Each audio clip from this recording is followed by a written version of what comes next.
नेपालको 5 कुरा जुन चाहिँ सबलाई थाहा छ तर कसैले पनि एडमिट गर्दैन। नम्बर 5, मोमो फोर्कले भन्दा चम्चाले खाएको बढी मिठो हुन्छ। फोर्कले खाँदाखेरि सब झोल थुप थुप निस्किन्छ कि talk about how much flavour we are losing.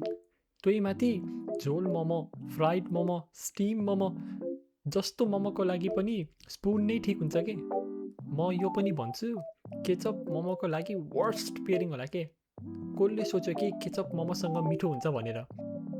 Number 4, +2मा choose गरेको सब्जेक्टले आफूले युनिभर्सिटीमा के पढ्न मिल्छ के पढ्न मिल्दैन डिटर्माइन हुने भनेको one of the most stupidest things I've ever heard.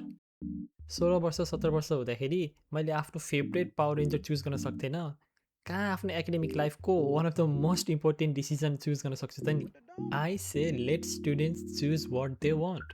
पढ्दा पढ्दा बिचमा आफूलाई अर्को सब्जेक्ट र कोर्स पढ्न मन लाग्छ भने यो त नर्मल हो त। स्टुडेन्ट्सहरूलाई आफ्नो क्यापेबिलिटिज र इन्ट्रेस्ट आफै टेस्ट गर्न दिने हो। नम्बर 3 अगाडि तपाईँहरूले एउटा फलो गरिदिनु भयो भने म तपाईँहरूलाई यो चक्लेट दिन्छु। Do you want it? त्यो फलो बटन त्यही छ। Number 3, western toilet Nepali toilet भन्दा 10 गुणा बेटर छ। And I am not even gonna argue. Number 2, युनिभर्सिटीमा युनिफर्म लाउन पर्ने र चिटिक्क बन्नुपर्ने भन्ने एकदमै डम्ब हो। आई मिन एडल्ट्स हो, let them make their own decisions. त्यही माथि युनिभर्सिटी भनेको त पढ्नको लागि मात्रै होइन नि त, एक्सपेरिमेन्ट गर्नको लागि पनि हो। नयाँ कनेक्सन्स बनाउने, ग्रुप वर्कहरू गर्ने, स्टुडेन्ट्सहरू आफै मिलेर केही अर्गनाइज गर्ने। University is all about being independent as a student.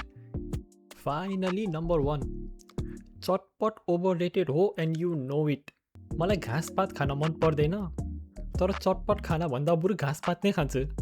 चटपट खाएपछिको पेटको फिलिङ यस्तो नराम्रो हुन्छ होइन, मलाई त्यो मनै पर्दैन। त्यही माथि चटपटको सट्टा बरु दालमोट खाए हुन्छ त।